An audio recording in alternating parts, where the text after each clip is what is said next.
Olá, telespectadores, mais um programa Ecologia em Ação para vocês. Hoje nosso convidado é o Jordi Castan, um cidadão joinvilense que de vez em quando nos aconselha o que deveria ser feito de bom no nosso urbanismo. Não é isso, Jordi? Olha, de vez em quando aconselhar a gente dá palpite, a gente conversa, um papo aqui, bom com todo mundo. Mas aconselhar mas nós participamos dos conselhos, né? Sim, Da Conselho da Cidade, e ali a gente tem contribuído bastante, né? Se bem que nem sempre as nossas sugestões são acatadas, né? É meio complicado isso aí, né? Vamos dizer que tem gente que não gosta muito do que a gente comenta. Exatamente. Mas, Jordi, eu queria conversar contigo alguma coisa sobre flexibilização. É uma palavra que está tão na moda hoje em dia. O que significa flexibilização, por exemplo, das matas ciliares, da cota 40? Você já formou um consenso sobre o que estão pretendendo nessa flexibilização no município de Joinville? Gert, para mim, flexibilização é quando eu vejo uma escola de samba desfilando e eu vejo aquela flexibilidade toda, aquela... Sim. Aquilo lá.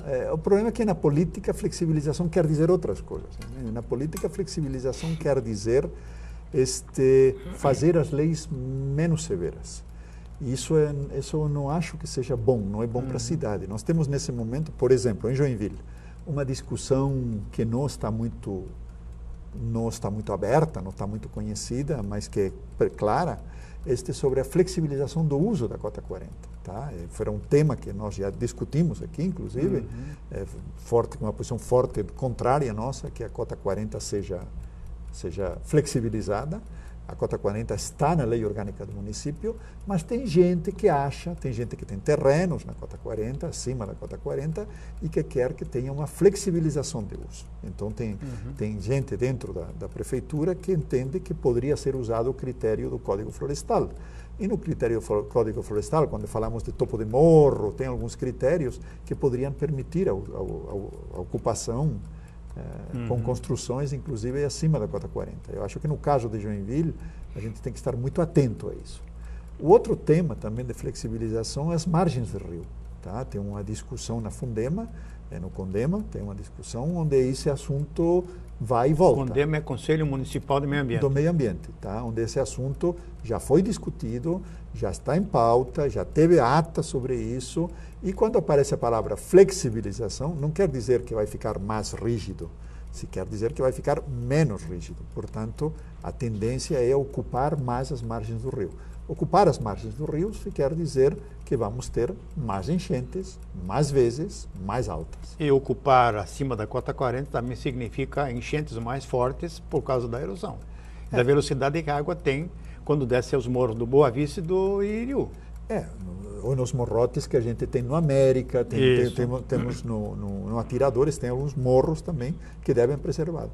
Uma é a erosão, a outra é a perda dessa paisagem fantástica que é o Morro do Boa Vista, que é o Morro do Iriú, o Morro do América, essas malhas verdes dentro da área da cidade, que tem um aspecto que as pessoas não se dão conta, mas, por exemplo, falando de árvores, por exemplo, ruas arborizadas deixam as pessoas mais felizes.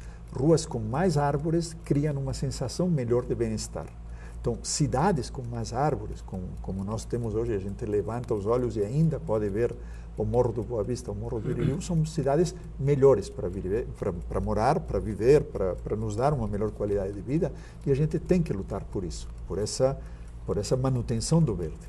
Eu já tenho definido aqui nesse programa de que as áreas verdes, que nós temos ainda bastante em Joinville, elas prestam serviços ambientais, como a temperatura... E de saúde. E de saúde, ambientais e de saúde. Sim. Qualidade de vida, né?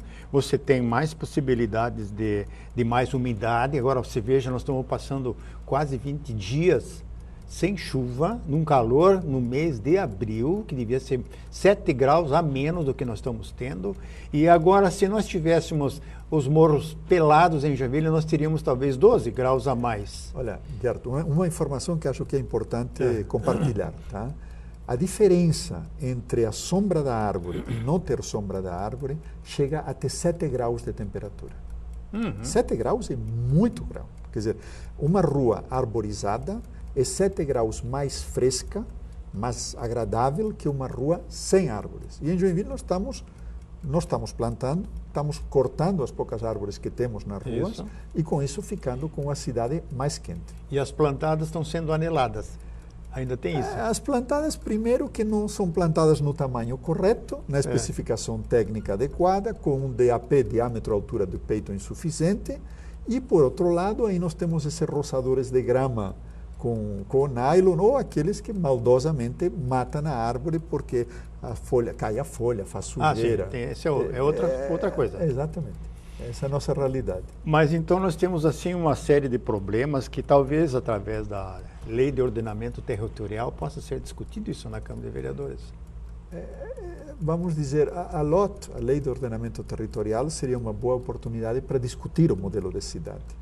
Mas na LOT o que está prevalecendo hoje nas discussões é uma visão de ocupar a cidade. Ocupar ela com prédios muito mais altos que o que nós temos, espalhados por praticamente toda a cidade, com menos áreas verdes, com menos recuos, e tudo isso quer dizer que no futuro, e esse futuro é um futuro imediato, nós vamos ter uma cidade pior para morar, uma cidade mais quente, uma cidade com mais enchente, uma cidade menos permeável, uma cidade menos bonita. Porque cada prédio construído é um acumulador de calor, né? Ele dissipa o calor depois de 7 horas de do sol, né? Nós temos dois efeitos dos prédios, tá? Uma é a acumulação de calor, o efeito inclusive do calor sobre a fachada, mas outro também como corta o vento. Quer dizer, o prédio ele reduz a insolação, e na época de chuva temos que lembrar o que é isso em Joinville. O prédio, por outro lado, ele reduz a ventilação e cria calor. Nós temos nas cidades, não é Joinville um exemplo único, o que a gente chama as ilhas de calor. Quer dizer, na hora que eu corto árvores, reduzo a área verde, deixo a cidade mais impermeável, eu vou ter uma cidade mais quente. O que hoje nós estamos vivendo em Joinville, todos nós. Exatamente. Mas eu queria agora abordar um pouco com você sobre os nossos rios de Joinville. Que à medida que a cidade cresce, os rios também sofrem com a redução das matas ciliares, ou mesmo nós tivemos recentemente a depredação das matas ciliares, o corte drástico que o Código Florestal não permite, e a Prefeitura praticou isso 2 vezes. E até parece que acabou caindo no Ministério Público essa ação. E assim, então, a gente, quando estávamos felizes em ver um rio Cachoeira já retornando à qualidade de vida, se recuperando, não? Chegaram os tarrafeiros e começaram a pegar com tarrafa as tilápias, e os biguás, as saracuras, e todos os demais habitantes que já tinham voltado ao rio foram embora. Inclusive o Fritz se mandou, por falta de peixe para comer. Então, sobre o rio Cachoeira, ontem e hoje, o que você me disse do rio Cachoeira ontem, quando as pessoas olhavam para o rio, ele era mal cheiroso, tinha águas. Eu tenho análise de água do rio Cachoeira de 20 anos atrás, ele não tinha nem uma bactéria, nada. Era um rio totalmente morto. E depois eu tenho algumas análises do rio Cachoeira, ele se tornou a ser um rio limpo outra vez, um rio vivo, graças aos projetos que a gente acabou assistindo aqui em Joinville pela lei ambiental, de muitas empresas, quase todas fizeram seus tratamentos, atenderam a legislação, bem ou mal, mas fizeram. Quem não fez a lição de casa foi o poder público na implantação de um esgotamento sanitário. Exatamente. Então, eu gostaria que você fizesse algumas considerações. Você mora em Joinville há muitos anos também. 30 anos. 30 anos. Então, você tem uma imagem de 30 anos atrás e uma imagem de hoje. O que você gostaria de passar para os telespectadores? Eu concordo, quer dizer, na realidade, na medida... Primeiro, as grandes poluidoras eram as indústrias. Na medida que as indústrias elas foram fiscalizadas, tiveram que cumprir a lei, na realidade, todo os efluentes que iam para o Cachoeira deixaram de ir, e com isso nós passamos a ter um rio mais limpo. Essa é a primeira coisa. Quimicamente é mais limpo. Quimicamente é mais limpo. A segunda parte, exatamente, é o esgoto sanitário. Tá? E o esgoto doméstico, tá? Na medida que as indústrias fizeram a sua parte, até porque as indústrias são muito mais fáceis de fiscalizar. Eu sei onde que estão, é mais fácil de fiscalizar. Ainda ficamos com algumas pequena indústria, oficina mecânica, tem alguns pontos aí, mas em geral isso podemos dizer que está absolutamente sob controle. Agora, o esgoto doméstico, esse é o grande poluidor. Na medida que Joinville continua com um déficit brutal de tratamento do esgoto, nós continuamos tendo um rio que não é o que deveria ser, mas é muito melhor que nós temos. Por quê? Porque as áreas onde tem o tratamento, hoje são basicamente a bacia do Cachoeira. Tá? Se a gente pega os bairros onde foi implantado Saguaçu, América, Costa e Silva, todos esses bairros são os bairros que formam a bacia do Cachoeira. Então, nós temos um Cachoeira mais limpo. Isso é bom. Tá? Eu acho que a gente pode estar feliz com isso. Agora, por outro lado, a gente tem que entender o rio não só como a calha do rio, tem que entender o rio como o rio, a calha e as suas margens. E aí estamos falando da arborização das margens, estamos falando de dar condições... Corredores de fauna.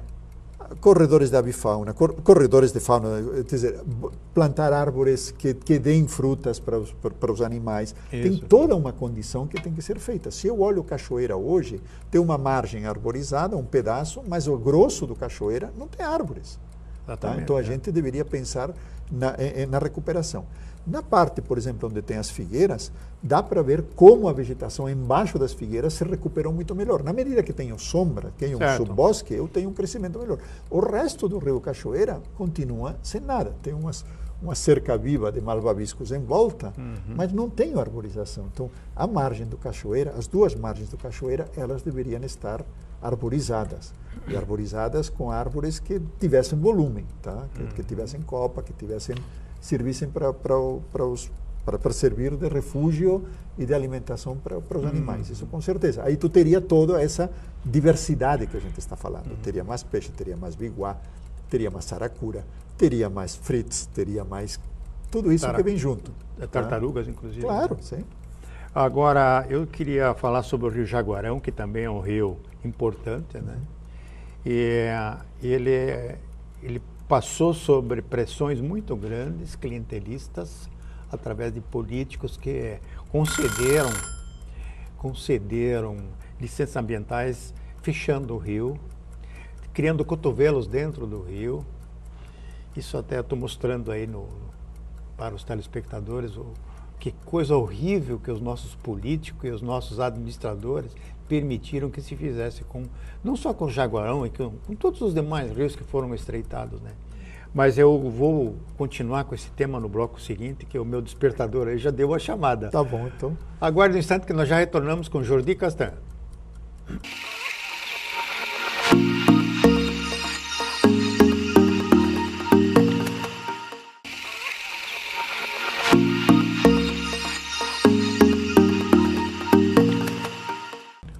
Olá, estamos retornando com Jordi Castan, falando sobre os rios de Joinville.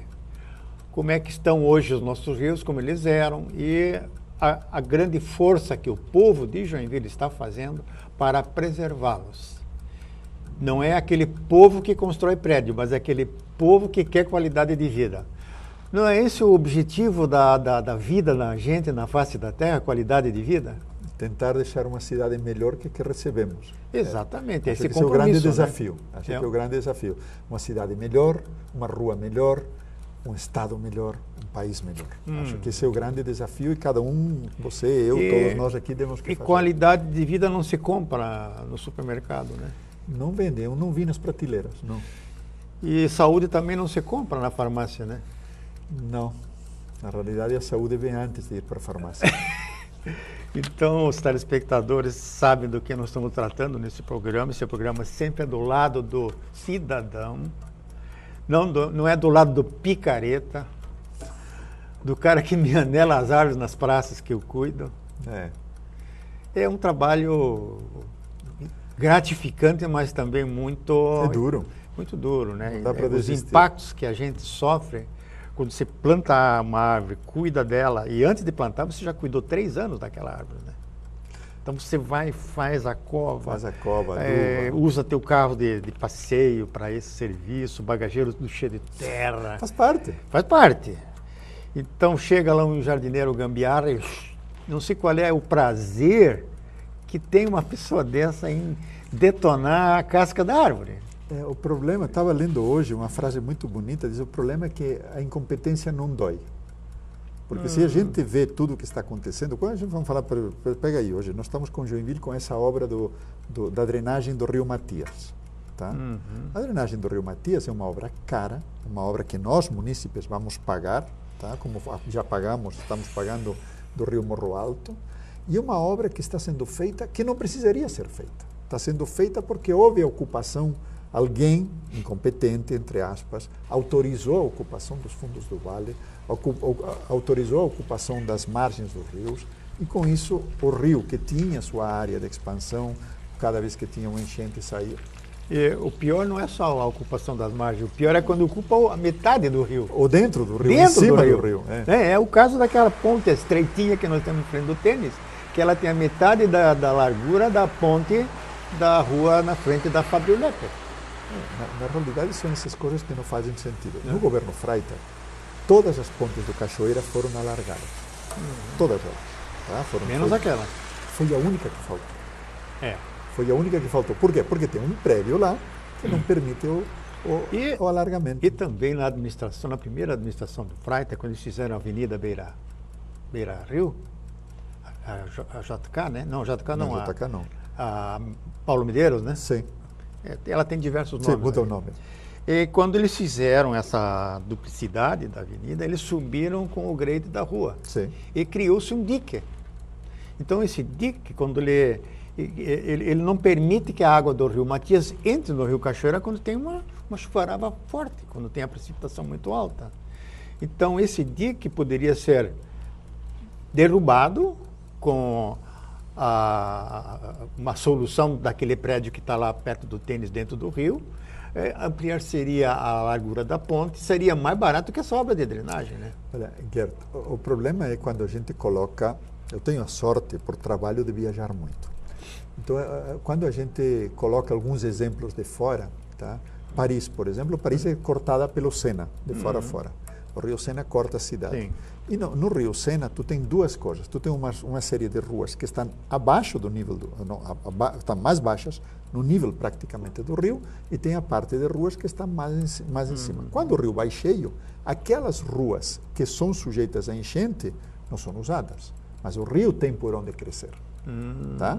Então, acabou a enchente, baixou. Então, quando vem enchente, colocam uns cones dizendo, olha, você não pode ir por aqui.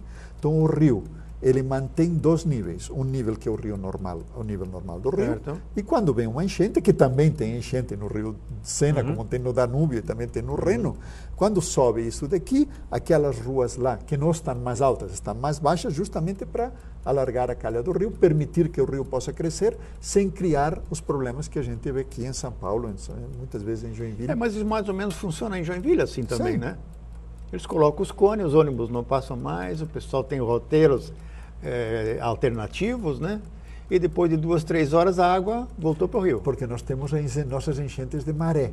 Então, a grande sorte de Joinville com as enchentes, por isso não são mais graves, é que nós temos uma cidade plana e nós temos maré. Então, nós temos hora de enchente.